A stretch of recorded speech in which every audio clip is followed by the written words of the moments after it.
अंजुमन गुलामान कलंदर welfare Sindh के रहनुमा और मरूफ अदीब सैयद गुलाम हैदर शाह कलंदरी ने कहा है कि सूफी सिंध दुनिया में अमन और भाईचारे की अलामत रहा है। यूनिवर्सिटियों में नौजवानों में खुदकुशियों की वजह अदम मसावत, जबर, मायूसी और ख्वाहिशात की तकमील न होना है। फ़िक्री और बाशऊर लोगों को चाहिए कि वो जदीद सिंध की तरक्की और नौजवानों की खुशहाली के लिए तालीमी इदारों में दोनों सरदार दो आलम की महब्बत और इंसानियत का दर्स आम करें।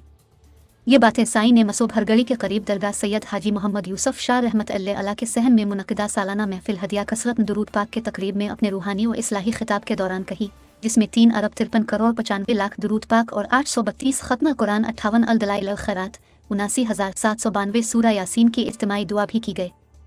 सैयद गुलाम हैदर कलंदरी ने कहा कि सिंध में माशी बहरान, नफसियाती और रूहानी अमराज और इंतशार और बदअमनी में इजाफे की वजह नौजवानों में मायूसी का फैलना है, लहजा वो तस्बीह दुरूद के ज़रिए अपने खुद इरादी और हौसले बुलंद करें। उन्होंने कहा कि रूहानी पाकीज़गी, दूसरों के साथ हसन सलूक और लोगों से मोहब्बत कामयाबी की ज़मानत है। प्रोग्राम के आगाज़ में दरगाह पर चादर चढ़ाई गई और तिलावत कलाम पाक की गई। तकरीब में सिंध के कोने कोने से लोगों की बड़ी तादाद ने शिरकत की, जबकि दानिश्वर अदीब सैयद गुलाम हैदर शाह कलंदरी की 26वीं किताब वर्तुम भर भिटाई जी की तकरीब रूनुमाई भी हुई।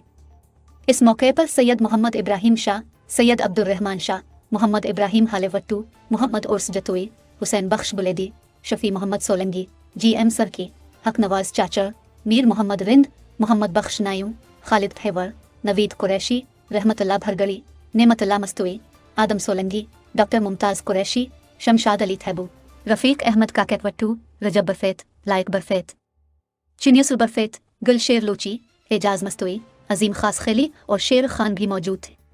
दौरान तकरीब साल के 12 महीने दुरूद पाक पढ़ने और पढ़ाने वाले कलंदरियों में सैयद गुलाम हैदर शाह कलंदरी की तहरीर करदा किताब बतौर तोहफा पेश की गई। प्रोग्राम के दौरान बिग स्टार और मेडिकल कैंप का भी एहतमाम किया गया था।